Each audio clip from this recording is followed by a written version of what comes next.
విశ్వరూపాన్ని పదే పదే భావన చేయడానికి మీరందరూ ప్రయత్నించండి. ఈ భూమి, దాని చుట్టూ తిరిగే చంద్రుడు, ఈ భూమి ఆ చంద్రుడిని తీసుకొని సూర్యుడి చుట్టూ తిరుగుతూ ఉంది. సూర్యుడి చుట్టూ ఇలాంటివి ఇంకొక 10 గ్రహాలు కూడా తిరుగుతున్నాయి.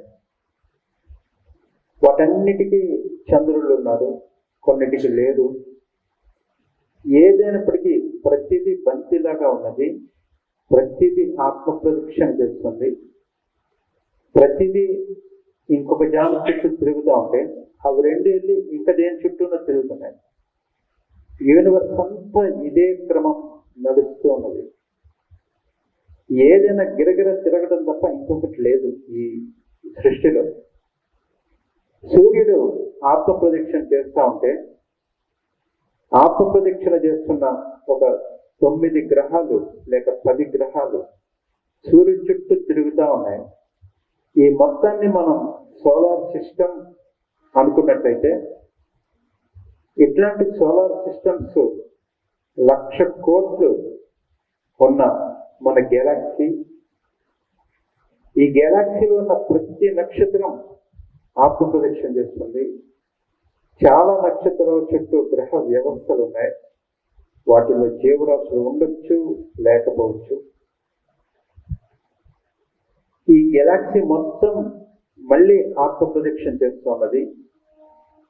ఇటువంటి గెలాక్సీలో 1,00,000 కోట్లు ఒక మండలాకారంగా వ్యాపించి ఉంటే దాన్ని మనం బ్రహ్మాండం అంటున్నాం.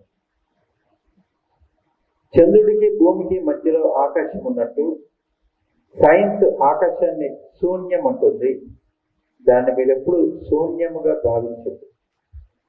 ఎందుకు భావించకూడదో నేను కాసేపైన చెప్తాను. భూమికి చంద్రుడికి మధ్యలో ఆకాశం ఉన్నది. సైన్స్ ప్రకారం చెప్పాలంటే స్పేస్ ఉన్నది. భూమికి సూర్యుడికి మధ్యలో స్పేస్ ఉన్నది. సూర్యుడికి నవగ్రహాలకి మధ్యలో స్పేస్ ఉన్నది. అసలు మొత్తం సోలార్ సిస్టమ్ స్పేస్ లో ఉన్నది. ఇటువంటి సిస్టమ్స్ 1,00,000 కోట్లు ఉన్న మన గెలాక్సీ ప్రతి గ్రహానికి నక్షత్రానికి మధ్యలో బయట అంతటా స్పేస్ ఉన్నది. అసలు మొత్తం గెలాక్సీ నిండా స్పేస్ ఉంది. గెలాక్సీ స్పేస్ లో ఉంది. ఇటువంటి గెలాక్సీలో 1,00,000 కోట్లు ఒక మండలాకారంగా ఉంటే ఆ మండలాకారం సెంటర్లో మొత్తం స్పేస్ ఉన్నది. ఈ బంతిని మనం బ్రహ్మాండం అనుకున్నట్లయితే దీనికి 10,000 రెట్లుగా దీన్ని అన్ని వైపులా ఆకాశ గోళం ఆక్రమించి ఉన్నది. ఈ ఆకాశ గోళాన్నే మనం శక్తి గళం అంటున్నాం. ఈ ఆకాశ గోళానికి బయట ఆది మధ్య అంతం లేకుండా మరి ఒక ఆకాశం ఉన్నది. ఈ సుడులు తిరుగుతున్న ఆకాశం దేన్నైతే బ్రహ్మాండం చుట్టూ వ్యాపించి ఉన్నదో, ఏ ఆకాశం అయితే బ్రహ్మాండాన్ని తన గర్భంలో కలిగి ఉన్నదో ఆ ఆకాశాన్ని వర్కింగ్ యూనివర్స్ అన్నారు వేదాద్రి మహర్షి గారు, లేకపోతే వర్కింగ్ స్పేస్ అన్నారు. ఈ వర్కింగ్ స్పేస్ కి అవతల non working stand still space ఇంకొకటి ఉన్నది. పూర్వీకులు ఈ వర్కింగ్ స్పేస్ నే సగుణ బ్రహ్మమని, దాని అవతల పరమనిశ్చలంగా ఉన్నది పరబ్రహ్మమని, నిర్గుణ బ్రహ్మమని చెప్పారు. ఈ సకలము అందులో నుంచే వచ్చింది. శాస్త్రం చెప్పుకోవడంలో నిర్గుణం అంటే అచలం విమలం, దాంట్లో చలనం లేదు, మలినం లేదు, అసలు దాంట్లో క్రియ లేదన్నారు. వేదాద్రి మహర్షి గారు ఏమంటారంటే దాంట్లో అన్నీ ఉన్నాయి, అయితే అందులో ఏవి పనిచేయటంలా, యువతల సగుణాకాశంలో అన్ని పనిచేస్తున్నాయన్నారు. ఉత్తర గీతలో కూడా కృష్ణుడు ఇదే చెప్పాడు. ద్వే బ్రహ్మణి వేదితవ్యే, వేదములు 2 బ్రహ్మములు ఉన్నాయని చెప్తుంది. శబ్ద బ్రహ్మ, పరం చేయత్ అన్నారు.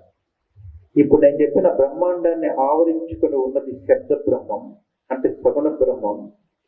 పరం చేయత్ అంటే రెండవది పరం బ్రహ్మం. శబ్ద బ్రహ్మ నిష్ణాత పరబ్రహ్మ గచ్చతి అన్నాడు. నీవు శబ్ద బ్రహ్మాన్ని గనక నిష్ణాతుడివై దానిని దర్శించడానికి ప్రయత్నిస్తే నీవు పరబ్రహ్మంలోకి వెళ్ళటానికి దారి చిక్కుతుంది అన్నాడు. ఇంతకీ శబ్ద బ్రహ్మం అంటే ఏంటి? That is life force. శబ్ద బ్రహ్మంగా ఉన్నది సగుణాకాశంగా ఉన్న ఇప్పుడు మనకు కనిపిస్తున్న ఆకాశమంతా కూడా ప్యూర్ ప్రాణశక్తి. ఈ ప్రాణశక్తి మన లోపల కూడా ఉంది. అది పరమాత్మ, ఇది జీవాత్మ. నీలో ఉన్న ప్రాణాన్ని నీవు అనుభవానికి తెచ్చుకున్నట్లయితే, అంటే శబ్ద బ్రహ్మ నిష్ణాత, నీలో ఉన్న బ్రహ్మముని లేక నీలో ఉన్న ప్రాణాన్ని నీవు అనుభవానికి తెచ్చుకుంటే పరబ్రహ్మ గచ్చతి, నీకు పరబ్రహ్మంలోకి వెళ్ళటానికి సాధ్యపడుతుంది. లౌకికులకు వచ్చే ప్రాబ్లం ఏంటంటే, ఇప్పుడు మేము తపస్సులు చేస్తూ కూర్చుంటే మా ఇల్లు వాకిలి ఎలా నడవాలి, మా వృత్తి వ్యాపారాలు ఏమవ్వాలి, మా సమస్యలు ఏమవ్వాలి, మా చుట్టూ ఉన్న శత్రువులు మమ్మల్ని బతకనిస్తారా? ఇది యావరేజ్ పీపుల్కి వచ్చే ఇమ్మీడియట్ క్వశ్చన్. స్వామీజీ ఏమంటారంటే, నీ లోపల ఉన్న ప్రాణాన్ని నీవు అనుభవానికి తెచ్చుకోవడానికి ప్రయత్నిస్తూ ఉంటే నీ చుట్టూ ఉన్న శత్రువులందరికీ బలహీనత ఏర్పడుతూ ఉంటుంది. కొత్త పని ఏం చేయనక్కర్లేదు. నీలో ఉన్న ప్రాణాన్ని పదే పదే నీవు ఎంత దర్శించుకోవడానికి ప్రయత్నిస్తూ ఉంటావో నీ జీవితం అంత సక్సెస్ఫుల్ గా నడవటం ప్రారంభమవుతుంది.